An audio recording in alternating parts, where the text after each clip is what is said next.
ত্বকের যত্নে ১ চামচ ভাতের ফ্যান অনেক উপকারী। ত্বকের দাগছোপ, মুখের চামড়াকে টানটান রাখতে আমরা অনেকেই পার্লারে গিয়ে অনেক অনেক টাকা খরচ করে ফেসিয়াল করে থাকি। তাহলে বলবো, রোজ আমাদের বাড়িতে যে ভাত রান্না হয়, সেই ভাতের ফ্যান বা ভাতের মাড়কে না ফেলে দিয়ে ত্বকের যত্নে কাজে লাগান। এই ভাতের মাড় আমাদের ত্বকের যত্নে খুবই উপকারী। আর তার জন্য ভাতের মাড় আর বেসনের সঙ্গে কয়েকটা জিনিস মিশিয়ে যদি তোমরা মাখতে পারো, তাহলে তোমাদেরকে পার্লারে গিয়ে অনেক অনেক টাকা খরচ করে ফেসিয়াল করতে হবে না। বাড়িতেই তোমাদের ত্বক থাকবে পার্লারের মতো গ্লোয়িং। তো বন্ধুরা, তাহলে দেখে নেওয়া যাক ত্বকের যত্নে ভাতের ফ্যান বা ভাতের মাড়কে তোমরা কিভাবে ব্যবহার করে তোমাদের ত্বককে অনেক বেশি সুন্দর রাখতে পারবে। প্রথমে আমি আমার মুখটাকে খুব ভালোভাবে জল দিয়ে পরিষ্কার করে নিয়েছি। তারপর আমি এখানে ব্যবহার করছি নারকেল তেল। নারকেল তেল আমাদের ত্বকের জন্য খুবই উপকারী। আমাদের ত্বকের চামড়াকে টানটান রাখতে সাহায্য করে নারকেল তেল। আমাদের ত্বকের জন্য খুব ভালো ক্লিনজার হিসেবে কাজ করে থাকে নারকেল তেল। মুখের মধ্যে থাকা যে কোনো ধরনের দাগছোপকে কিন্তু খুব সহজে দূর করতে সাহায্য করে নারকেল তেল। তারপর এই নারকেল তেলটাকে খুব ভালোভাবে মুখের মধ্যে ম্যাসাজ করে মুখের ওপরের বাড়তি তেলটাকে একটা টিস্যুর সাহায্যে খুব ভালোভাবে পরিষ্কার করে নিতে হবে। তারপর আমাদেরকে এখানে প্রয়োজন হচ্ছে ভাতের মাড় বা ভাতের ফ্যান।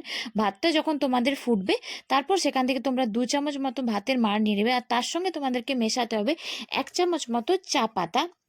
যে চা পাতা আমাদের চায়ের জন্য ব্যবহার করা হয়, সেই চা পাতাটাকে ভাতের মাড়ের সঙ্গে খুব ভালোভাবে মিশিয়ে তারপর সেটাকে ছাঁকনির সাহায্যে খুব ভালোভাবে ছেঁকে তার থেকে চায়ের লিকারটাকে বের করে নেবে। এরপর তোমাদেরকে এর সঙ্গে মেশাতে হবে অল্প পরিমাণ বেসনের গুঁড়ো। যে বেসন আমাদের রান্নায় ব্যবহৃত হয়, সেই বেসনটাকে এখানে মেশাতে হবে। বেসন আমাদের ত্বকের খুব ভালো ক্লিনজার হিসাবে কাজ করে। মুখের মধ্যে থাকা যে কোনো ধরনের দাগ কিন্তু খুব সহজেই দূর করে দেয়। তার সঙ্গে তোমাদেরকে মেশাতে হবে কফি পাউডার।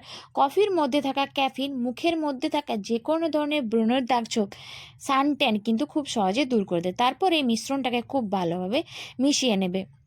তোমরা এই মিশ্রণটাকে সপ্তাহে ২ থেকে ৩ দিন ব্যবহার করে দেখো, তাহলে কিন্তু তোমরা রেজাল্টটা বুঝতে পারবে।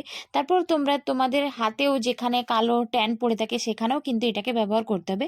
আমি এটাকে মুখেও ব্যবহার করে দেখাবো।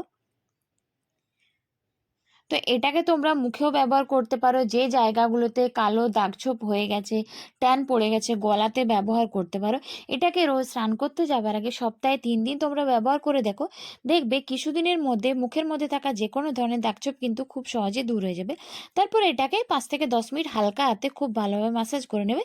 তারপর শুকিয়ে গেলে এটাকে নর্মাল জল দিয়ে খুব ভালোভাবে ওয়াশ করে নিলেই তোমরা রেজাল্টটা বুঝতে পারবে।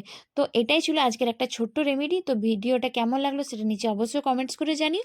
আর এই রেমেডিটা কিন্তু তোমরা অবশ্যই ট্রাই করো এবং তোমরা নিজেরাই পার্থক্যটা বুঝতে পারবে। তো চলো বন্ধুরা, আজকের মতো এইটুকুই। আবারও চলে আসবো নতুন কোনো রেমেডি নিয়ে। ততক্ষণের জন্য সকলে খুব ভালো থেকো, সুস্থ থেকো। সকলকে অনেক ভালোবাসা। টাটা।